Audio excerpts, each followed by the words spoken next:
But let's go ahead and welcome in Swim. And Swim, what are your thoughts about the fact that everybody is at 1-1 right now? It's absolutely crazy. I mean, I don't even know the odds of that off the top of my head, but yeah, I mean, it's going to be really cool casting the back half of today, where every single game is just going to decide who makes it through and who doesn't. And it was super cool to see, Shihu actually get rewarded for the lineup after kind of like an unfortunate first set for him. Absolutely. And I know, Amy, I'm sure you're so excited to get a chance to cast the very first winning in. So I'm just going to go ahead and let you cue up the match. Oh, thank you so much. I'm also still very excited about that Zoe Heimerdinger win. You know, the energy levels are high right now, but it's time for Xeloo against Yamato. A beautiful match, if I do say so myself. I'm looking forward to these games. Swim, what do you think about these lineups? Well, Yamato's got a pretty standard Plunder, a Draven Scion, and then of course the Spice Darkness, which we saw actually do pretty well as mentioned. And on the other side, we've got Xeloo's Zoe Nami, Draven Scion, and Gangplank Bandle City, kind of like the Poke City deck. And it's a pretty even matchup across the board. For the most part, I actually don't think either of these players is particularly favored. This is a very even one. Now, something very interesting, this has been mentioned before, is that Darkness is undefeated. Yes. And I'm wondering if we're going to see that streak continue, or if we're going to see the odd ban out here, banning the very off-meta deck. It seems like the heart of the cards has been with Yamato with that deck, pulling the Xeloo Sentinels right at the right time. Yeah, I want to talk about the ban a bit because, just like you mentioned, it's actually possible we might see a Darkness ban. I mean, Xeloo is looking at Yamato's decks, and the conventional ban would probably be banning Draven Scion from the stats, but Darkness is a consideration because Darkness is good into Zoe Nami and Draven Scion, and the Nami Zoe deck is already beating the Scion deck anyway, so it's absolutely a considerable ban. Now, the interesting thing about that is actually if Yamato big brains this and predicts the Darkness ban, then he might actually change his ban to Zoe Nami. And that would be, this is one of those interesting situations where the ban is definitely a bit of a mind game between these two players. That is worth considering, trying to think 2 steps ahead of your opponent. It does open you up to a bit of a tricky situation to your matchups if you get that guess wrong. But if you think that maybe they've been watching all of your matches and they're like, oh man, Darkness is actually super legit, I gotta ban this, you're ready. You're ready. You know your matchups, and you're going to snap in and swing in with your great other 2 decks. Let's see how it is. And it looks like Zoe Nami with the deck and the Darkness ban. We actually do see the Darkness ban, and we see the ban on Zoe Nami. That's absolutely crazy. That's exactly what I was saying might happen. That Xeloo, okay, this is actually really big brain. Yamato perfectly predicted that Xeloo would ban his Darkness, which is pretty unconventional because all these bans are good. You nailed it too. You were like thinking, oh well, what if Yamato's big brain and thinks about Xeloo's bans, and he was, and he did, and this is amazing. This is a really big brain ban by Yamato because now he has it's probably still a little bit unfavored for him going into it, but it's a very even spread between these 4 remaining decks. And this is, I think, is this the first set? Is it either the first or the second where both Draven decks were left unbanned? Draven being kind of like the big ban magnet. It is absolutely a huge target for the bans, especially for the people who have been running the Sivir Akshan lineups. They know that they have a unfavorable matchup into that, so they've been targeting that deck heavily with the bans. Yep. So overall, it's going to be, Draven Scion versus Plunder. The tricky thing for Yamato is that Draven Scion is a little bit good against Plunder. It's, not too far off, but definitely a bit favorable. And, that means Xeloo's Draven Scion is going to be kind of more valuable than Yamato's Draven Scion if we're looking just matchup to matchup. We're waiting for the match to begin now. And it's always interesting to see what they choose to lead with. Typically, you want to lead with the deck that you think has the highest overall win rate against your opponent's remaining decks. And I'm a big fan of Yamato's Plunder here, but it looks like we're going to be seeing a start with discard. Yep, it's gonna And be also, the is that a Draven Roar of the Scion Bear. Slayer main deck? Yeah, that's Yamato's version of Draven Scion discard. He's running one copy of Roar of the Slayer and one copy of Captain Thrawn. Roar of the Slayer is definitely a card that hits a lot of matchups pretty well, but it does well into some, Draven style decks like Draven Ezreal, and it can do very, very well into decks like Darkness, if you was expecting that. This is our first mirror of the day. Yep. And so far, we can see a little bit of an advantage on the side of Yamato, who has the Draven already. Draven being such a big deal for this deck, a lot of players are often electing to run Draven's biggest fan. We can see, for example, Majin Bay and Watamai's version are both running 2 Draven's biggest fan, just because having Draven on turn 3 is such a big deal for Scion Draven. Also, sometimes you just want to play Draven's biggest fan because he's got some of the best voice lines in the game. He really does, Amy. So Xeloo definitely with a bit slower of a hand here, a little bit more reactive, but getting down that Boom Baboon early is nice to have for either player. But you do want to see your Dravens near the start, and Yamato has the advantage of already having the Draven, and Xeloo requiring 2 cards to remove it. Yep. And this is actually a pretty interesting position for Xeloo, because if Yamato attacks in with both, Xeloo has a really powerful 2-mana play on the Rummage, which is discarding the survival skills, which is a way to kill Draven. And in this matchup, you definitely need to be killing the Draven here. That's true. You can get yourself a 3/2 ephemeral that also survives the damage, or just going for the discard and getting out the chompers. There they are. And there's the Draven. And this is kind of the swing. We were talking about how Draven is important in this matchup, and now Xeloo has his Draven and Yamato doesn't. It's the classic Draven exchange and the Undying Monkey. Yep. Now, Xeloo does have a slight awkwardness in his hand with the 2 Scorched Earths. This is a matchup where Scorched Earth is fairly nice, but 2 of them this early is bricky. The Lost Soul off the top is going to be big, though, because we're going to start just generating value for free off of that. Like to see a sentry here on the Draven. Yep. And this Draven is also going down because Yamato's version is running Phlox. So that's the biggest difference between these 2 versions. We can see Xeloo's is running more survival skills, more Scorched Earths, and Yamato's is going for the Arachnoid Sentry Flock combination. A little bit more in the style of Draven Ezreal.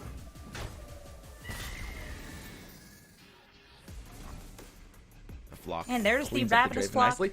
And now both Dravens are dead.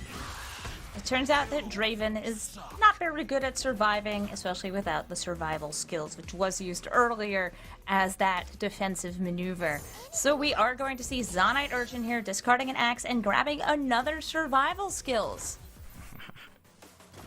Yep, and we can see, there's a total of 3 survival skills, some treasure drawn off the side of Yamato, and both players have pretty even hands. The one thing that Xeloo has, though, is the Lost Soul. So when this game starts just getting, grindy, which this is kind of around the turn where value's starting to matter, we can see both players have full nexuses and pretty empty board. So it's just about hand value at this point, and the Lost Soul generating these infinite copies of things, there it goes, is going to be huge. We also now have Draven in hand, so in 2 turns we might be seeing a leveled Scion coming out, which is another very, very big change to the board. A hard to remove unit that gets a ton of damage through. Yep, getting Scion down is a huge deal, and Yamato still has a lot of draws to be able to draw his in time, but if he doesn't have his, then that's a huge advantage for Xeloo. Xeloo overall looking in the better position here, although Yamato does own the board. Yamato getting 3-1 and a 4-3 in here. That Sump Treasure probably looking to trade symmetrically across the board. And there is the potential for a 3-2 Ephemeral to come out here. There's Burst Speed Discard in the form of the Poro Cannon and the Spinning Axe. Yep, and that's what we're seeing Reborn here. Grenadier. Spinning Axe and Reborn Grenadier coming out at burst speed here with the 1 power. Swinging in the 1 attack, then trading for the Boom Baboon. And now Sump Treasure's still just chilling. Yeah, it's a huge exchange for Xeloo. Xeloo's really solidified his advantage off of that. Not only does he have, the biggest unit on the board, but he's got the best hand as he draws a second Reborn Grenadier. One of the big difference between these versions is Yamato is actually running 0 Reborn Grenadier. He's playing it much more like a full control-y deck, like Draven Ezreal style.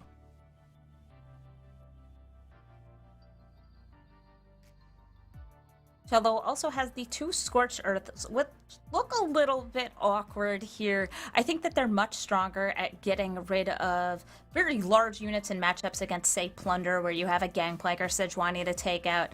But right now, it's not like you're going to be building up damage on any of these units. For the most part, when you block them, they're either taking no damage because they have quick attack, or they're dying as a trade. Yep. And we can see here, I mean, that's probably the best thing in this situation for Yamato is that Xeloo, while he does have the Scion, while he does have the Lost Soul, the rest of his hand is actually really, really awkward. Yamato's going to draw 2 to try to improve. Doesn't really find what he's looking for. You're really looking for a Scion. I mean, even a second Draven would be sweet here, or a Lost Soul. And Grave Physician might be able to get there. The Grave Physician is able to discard a card and find a unit, which does give you a chance at finding one of your champions.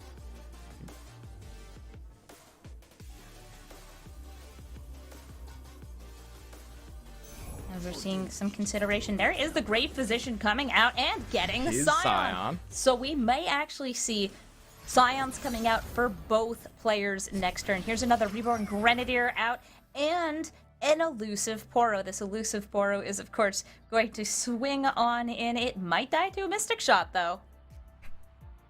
Yeah, the Scion Mirror is very, very interesting because Yamato is going to play the Scion on turn 7. It should have enough to be leveled, although his is actually like kind of close to the benchmark. Xeloo can play the Scion on defense, and then it's basically just Scion slapping into Scions. They can just trade. I mean, look at the Nexus health right now. Both players are at 20 health. These Scions could actually trade down, and while that might benefit the initial attacker, it's still going to come down to the Lost Souls after that, right? Because once the Scions are gone, if the Nexus isn't dead, then whoever controls the long-term resources controls the game.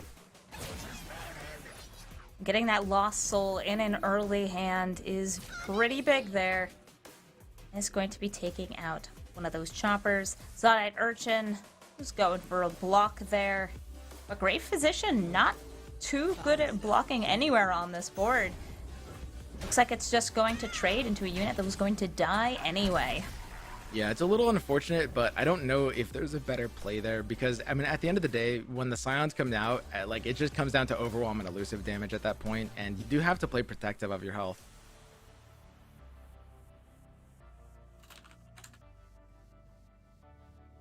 I think we're going to see a move into the next turn, but Yamato is taking his time thinking through these plays. We saw the clock come into play on one of Yamato's earlier games where they went into overtime and it was seriously down to the wire. Yep.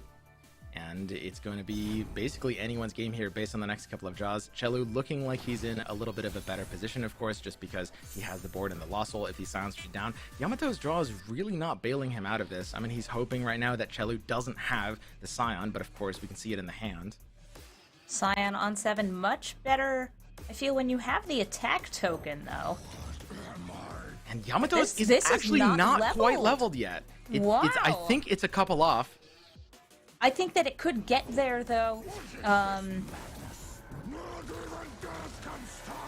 it means that if you swing in a Science trade, only Xeloo would be getting that rally token. Yeah, exactly. He just has to pass here and hope that there's no open attack. But of course, we can see, I mean, Xeloo knows that it's Arachnoid Sentry in the deck, and there's no reason for Xeloo not to open attack here. Looking really, really bad for Yamato.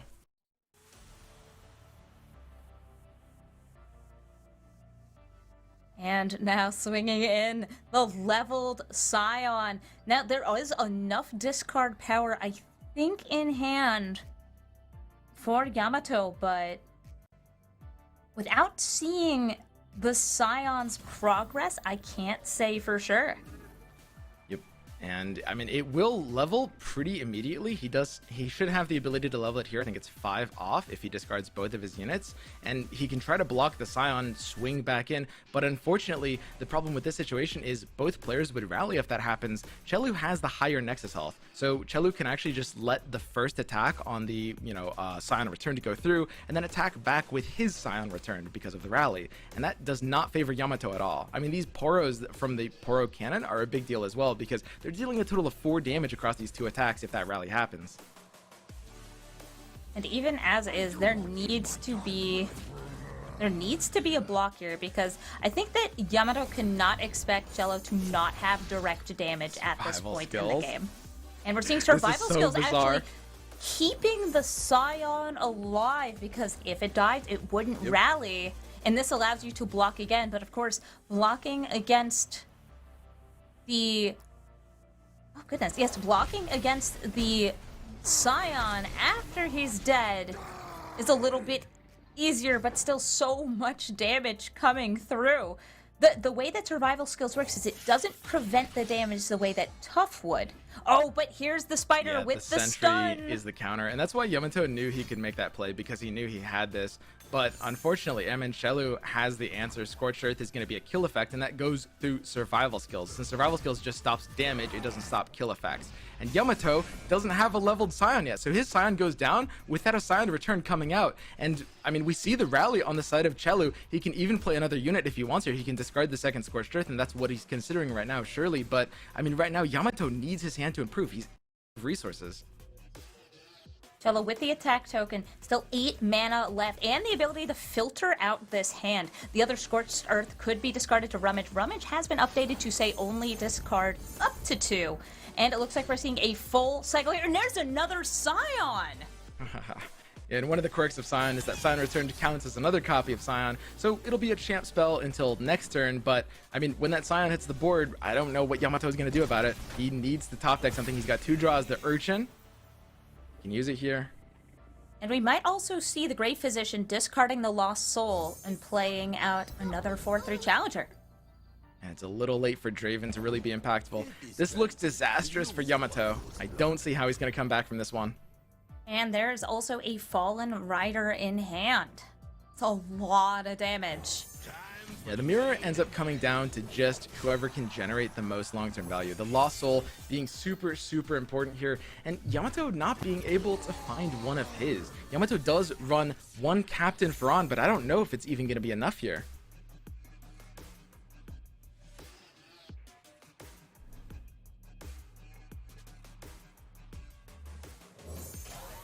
He's got a draw. Some treasure, looking for more and finding a very unfortunate second Get Excited. Now, if Xeloo wasn't at 20 life, this Get Excited might feel an awful lot better, but it's not able to kill most of these guards, especially Scion.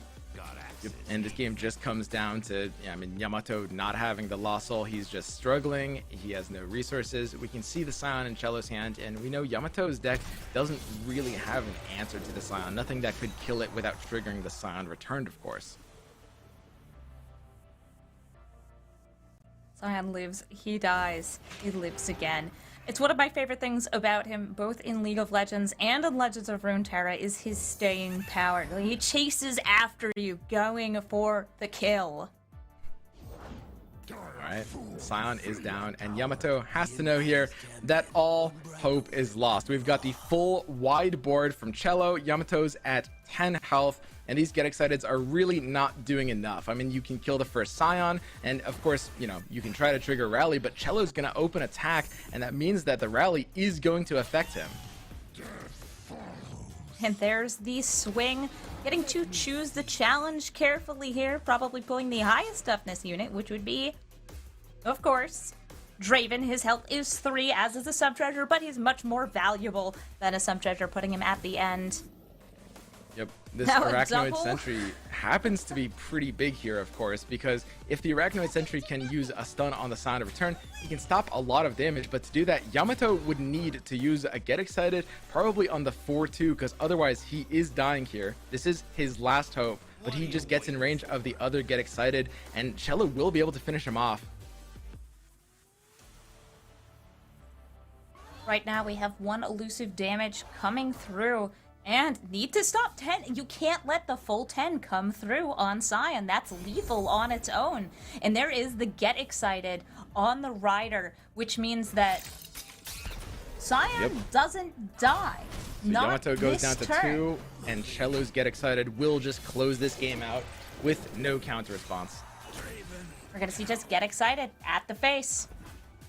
Yep. And you know, in this matchup, there's nothing that can be done in counter to this, so you just go for it right away. And Xeloo is gonna take game 1, taking down the Draven Scion Mirror. And now Xeloo just has to win with the burn deck, the Poke City Gangplank Twisted Fate, which is one of the best decks we've seen performance-wise this tournament. It's actually been making a lot of waves.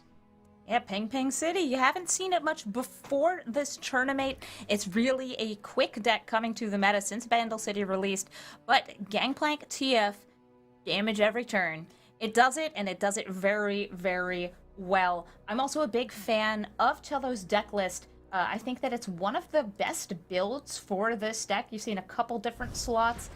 This one is making use of, actually, the full set of Make It Rains, Pokey Sticks, and the double ups, which we saw winning games earlier today. Yep. Xeloo's got a pretty standard version of this list, just running kind of like Heavier Swarm with a one of Aloof Travelers to potentially punish out some top end, as Yamato's going to run it back on the Scion deck. Now, while Poke City, the Gangplank TF deck, is generally considered one of the most favorable decks in the metagame right now, it's actually a very, very even matchup-wise going into Draven Scion. Either player could definitely get this win. It's not like we're seeing a huge swing match here. We're actually going to see both players having to do their best and really rely on the strength of their plays rather than the strengths of their decks.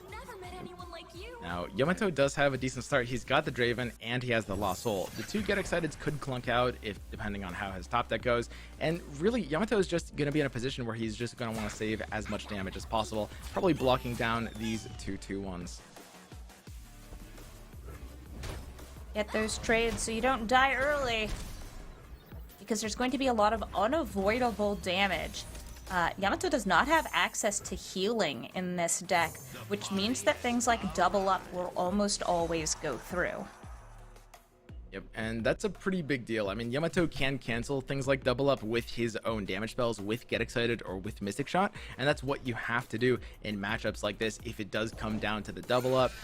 But, I mean, overall, it's still an effective trade for the double up player. Now Stone Stackers making an impact, just getting on the board for the next turn.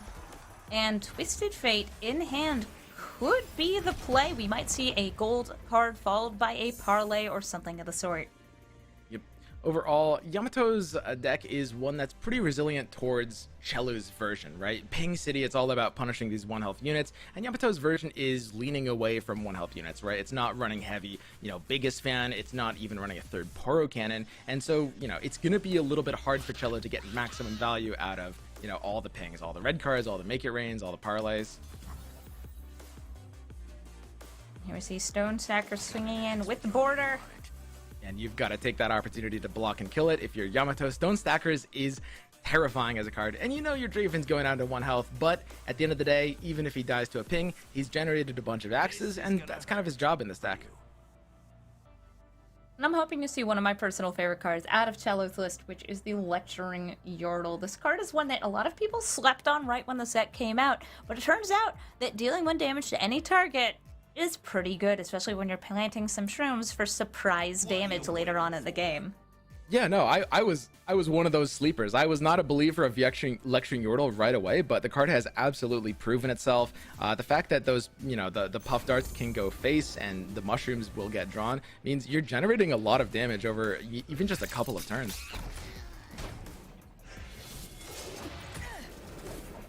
Now it's Yamato's action. Is it time for the Boom Baboon? Yes, it is, which means that the red card is better than ever. Removing a unit and setting up that Draven. Xeloo has a few Or going plays for the here. He can go deckhand, for yeah. the deckhand parlay to just clean up the Draven very nicely, and you're doubling up both sides of the parlay, so just squeezing out these little incidental Nexus damages really does actually end up mattering, because every inch matters, especially in that deck, especially in this meta. Every point of Nexus health matters here. These two decks are looking to whittle down the opponent's life totals. Yamato with much more of a big swing at the high end with Cyan, but Xeloo also with the Gangplank, able to essentially obliterate a board and get through unstoppable damage. Yamato has access to a few different plays right now. This is actually a pretty interesting turn for Yamato. I think he can take either a Twin Blade Revenant if he just wants to start getting long-term value, or if he goes for the pressure line, he can discard, of course, his 3-1 Fearsome and get a 4-2. That's a really good stat line with Fearsome into this matchup, because Xeloo doesn't really have Fearsome blockers. Yamato taking the slow path with the Lost Soul or the Revenant. Still just 1 mana remaining for Yamato, but Xeloo able to make a lot of different plays here and going for the double up. So this double up currently can't be denied. There is no way for the unit to be killed, and that was practically removal, stable to a decimate there. Yeah, that was a pretty big deal, but Xeloo is kind of low on resources, and that's why Twisted Fate is really nice. The flexibility of this card is just unrivaled. The fact that it can be, hand generation when you need hand generation, the blue card to draw, the fact that it can be, stun when you need it, board wipe when you need it, is just really, really valuable here. And, the blue card is going to be a really good bailout.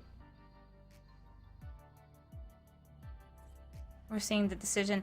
Yamato is considering allowing Xeloo to make that block, or actually just going for more He's going damage. aggro. I like this. Down to Ace 11 is health the goes place. Xeloo.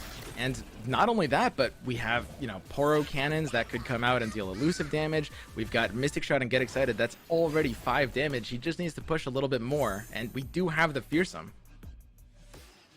We've got the Fearsome Rider, and I'm just thinking about that 5 fast damage. 5 damage at fast speed can completely shift a game.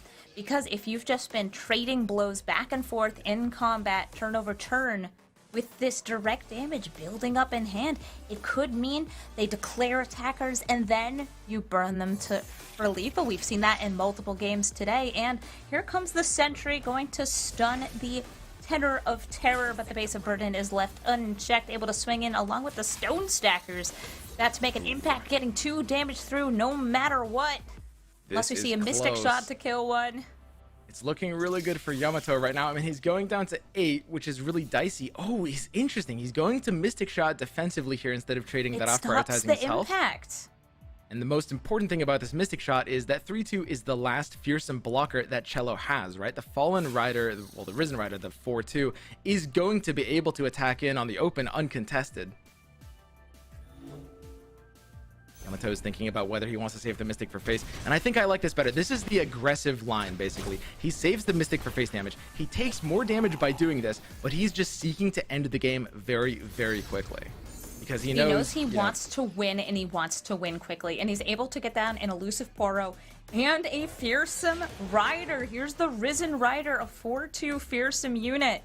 Exactly. This isn't and still just the 5 damage in hand. If there's no response to this, he knows this is lethal. He's got 5 damage in hand. He's got an open attack with the axe. That's 6 on the total fearsome and elusive non-blockers. We know there's no answer in Xeloo's hands. If Yamato goes for this right now, pre-commits the axe, uses the fearsome and elusive attack, he wins the game on the spot.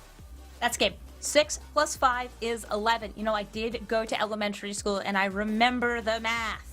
And I think Yamato has to see it. I mean, that's why he did this play. I think he's going to commit it. It's going to be a little bit spooky, and he's just thinking about all the different things Xeloo could have, but I think this has to be it. Let's see if he locks it in, picks up this win, and goes into game 3. He's considering things. I think he's making sure that there isn't a way for this to be turned around. There it is. Adam, but the no, axe there's the on axe the Poro. on the Poro, spreading the damage out as best And as he the can. open attack.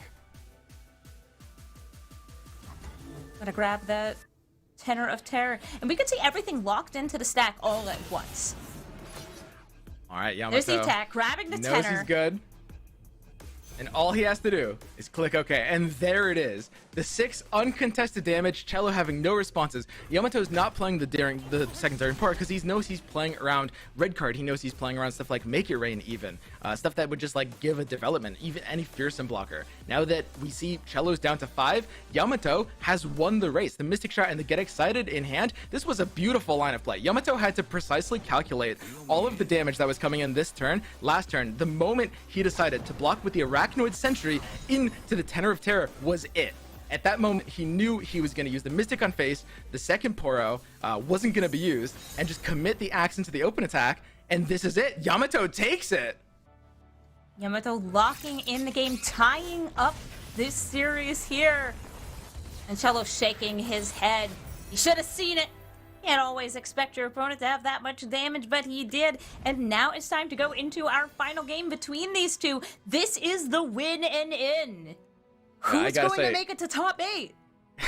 That was a really, really clean way to end the game by Yamato there. That was a very, very impressive line that he did. He had a hand read on Xeloo. He knew that a lot of answers couldn't really be in Xeloo's hand, not at fast speed, not in that matchup. Xeloo using the version of Bandle City Gangplank that's not just, it's not using group shot, it's using parlay instead. So Yamato knows that Xeloo is more vulnerable to an open attack, and he just sends it in, and his bravery is rewarded.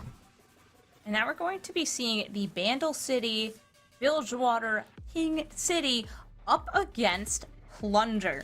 So I remember I had been looking at Xeloo's stream and talking to him just a few nights ago. And do you know what he likes? He likes Bilgewater. You might notice that there's an awful lot of Bilgewater between his decks and just in the decks he's chosen to play before. And he feels comfortable with it. He knows what he likes, and it's this. Reppin' Chile, I feel like he's got a great chance here, but Yamato with a very nice aggressive hand and a bit of nab. You know what? Xeloo has good cards in his deck, and Yamato wants to play those cards. Yep, and this is a very even matchup overall. We see the 2 different forms of Bilgewater, the Bandle, the Freljord, and in this case, the matchup will just kind of come down to who has the better earlier pressure usually. It's a great play by Yamato, being able to stop or effectively punish this turn 1 attack. If Xeloo wants to get the trigger, he kind of has to skip it now. You don't want to be trading into nothing, and not even trading, you're just attacking in to get 1 damage to face. It's what you need to do if you're trying to get the early level up for GP, but it's not necessary for this deck to shine. And the really brutal thing about this position is Yamato has a beautiful open attack. The Jagged Butcher open attacks, deals 2 damage, there's no good blocker on Xeloo's side, and now the Plunder off of the Black Market Merchant is looking real good as a second action here. And the Black Market Merchant, because it discards any nabs, will also be lining up nicely into the Grifter 2 turns later. And there's a Lecturing Yordle. That is a great hit because it's going to provide removal for all these 1 health units. You see the Mirai Warden? She's not going to be alive for long. That's huge. The 3 mana 3/5 stat line is just going to stay on the board. I mean, he's getting free poison darts. He doesn't even have to play it here. He's thinking about, you know, it burns the dart, but it's still just a better play than what he has. I think it's just a great blocker. It stops Xeloo from attacking. It means that there's no good swing here because there's a 3/5. It doesn't matter if you're just maybe setting up for a red card, trying to get like 1 damage on each of these units when there's a 3/5 out here. Oh, but going for the Crackshot Corsair instead. Yep, and this is a play Yamato is basically doing, is he's banking spell mana into the next turn, which is an interesting consideration. I mean, it gives him the ability to get a little bit more value out of the dart. It gives him the ability to, you know, chain his nabs together while keeping enough mana for Make It Rain. I think this is a line that is kind of like a control mentality, which Yamato, of course, being a control-oriented player. And we're seeing the Make It Rain right now, but not banking the mana for the Poison Darts, but instead going for the full board removal here. Yamato now able to get an open swing. Yep, and we get the Plunder trigger. Yeah, overall, this was a great play. We have the open swing, and we're just triggering Plunders over and over again. Yamato has all the pressure in this position, and it's looking real good for him. But on the other side, we can see Xeloo does have the red card from Twisted Fate. So this board is going to get swept, but Xeloo's health is low.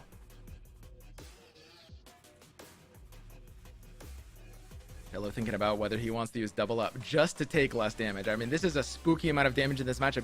You're going down already to 11 health on turn 4. He is going to stop the bleeding early.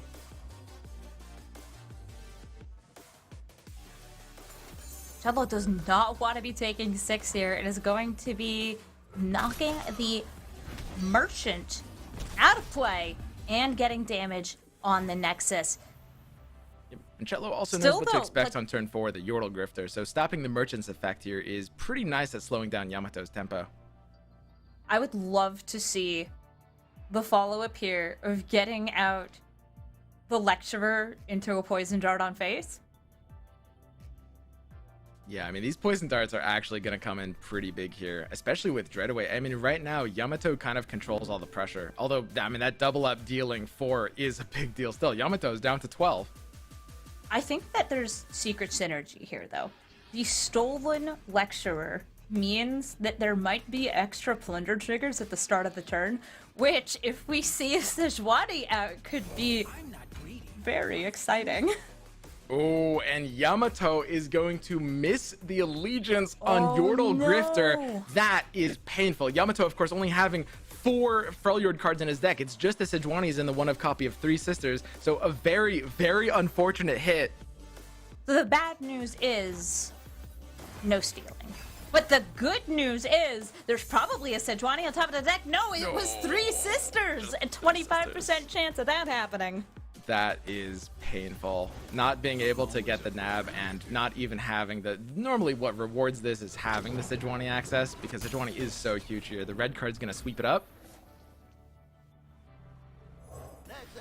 Yamato's the going to Yordle. go for the Yordle. He's just min-maxing these triggers. He's making sure that when he draws that Gangplank or when he draws that Sejuani, it will be pre-leveled. He knows exactly what he's going for here. The other funny thing, Amy, about these puff caps is Yamato could damage himself, because if the puff caps get planted and then Yamato nabs, he can take self-damage from the puff caps he put in Cello's deck with the card that he took out of Cello's deck. I've definitely been there before. It's always the awkward thing where you are drawing from your opponent's deck. You draw from the bottom, and you sometimes get a puff cap or 2. I mean, if that were to happen, it would be a big deal. We can tell, I mean, just looking at the left side, just looking at the Nexus health, this is a matchup. Both players are effectively burn decks. Plunder's a bit more mid-rangey, but for the most part, this is a matchup that just comes down to Nexus health. So every single point is going to matter. Getting a warning shot there. We may see Zap Sprayfin come down, or the Grifter to try again to get a bit of stealing going on. Yep. And there we go. We're Yamato's seeing the gonna- Grifter, yep. and it finds a Pokey Stick. Pokey Stick, not going to do a ton here, but it's just an additional way to keep steam. And what Yamato is looking at right now, he hit the Allegiance on the Yordle Grifter. He's got these 2 warning shots, and he's realizing, well, he doesn't have Gangplank or Sejuani. What he's got to be looking at here is the Dreadway in hand. I mean, right now, Cello's at 12 health. This Dreadway comes down on turn 8, 2 turns from now, and if he can save these warning shots and the Pokey Stick, I mean, that's 6 damage already, with Dreadway just doubling these spells.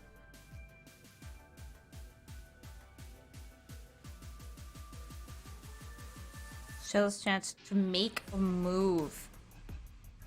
Now, I think we might be seeing I mean, the we've got to see face-off here. a defensive tenor here, but I don't think his Yeah. tenor, is his tenor actually enabled? I think that almost all of the creatures, or all the units, have actually been destroyed by red card. So no. Yeah, it's so bizarre. Xeloo has It's an the awkward poison spot dart. to be. I mean, he's potentially getting another level trigger as well for his Gangplank, but he is taking damage to this attack, and this is where things start getting really risky, because Yamato is dealing 3 damage here unless Xeloo does something kind of crazy and pre-commits the Pokestick, hoping the Make It Rain hits, which is an option. Yamato is going to be dealing 3 damage. Puffcap, Dart sends down to 8, and in 2 turns, Dreadaway will kill, and that is nasty. Gotta Xeloo kind of has to end the game fast now. Yeah, it has to survive until turn 8 to get to the Dreadway. Here's the cleanup from the Make It Rain, followed by the Poison Dart. And we'll get rid of the Lecturer. Yeah, this board trades And then, down. actually, the whole board's gonna get cleared here. Xeloo has no reason to withhold this. Already does have the Plunder trigger for the turn. As far as no, because all those hit the units. All right. Yamato is going to go ahead and delete this unit. Looks like he's trying to alleviate pressure just in case, you know, something were to happen. He's got to make sure that the Pokey Stick will be able to clean that up. Poison Dart comes down, and the Lecturing Yordle kills the other Lecturing Yordle. They've been telling stories behind each other's backs. Who's to be Yamato- believed? I don't know. Going for the Yordle, he is lowering his Nexus damage, and that's a little bit risky because if he doesn't have the ability to, you know, kill Xeloo in a couple of turns, things could get awkward for him pretty fast. I feel like we're seeing a back and forth here of both players just kind of poking each other, not just with the stick, but with the dart, and And the That's a Gangplank top deck Gangplank is draw. huge. I mean, this Ooh. matchup is all about leveling the champions. Yamato's going to have a leveled Gangplank here, and that will basically close the game out next turn regardless of Dreadway stuff.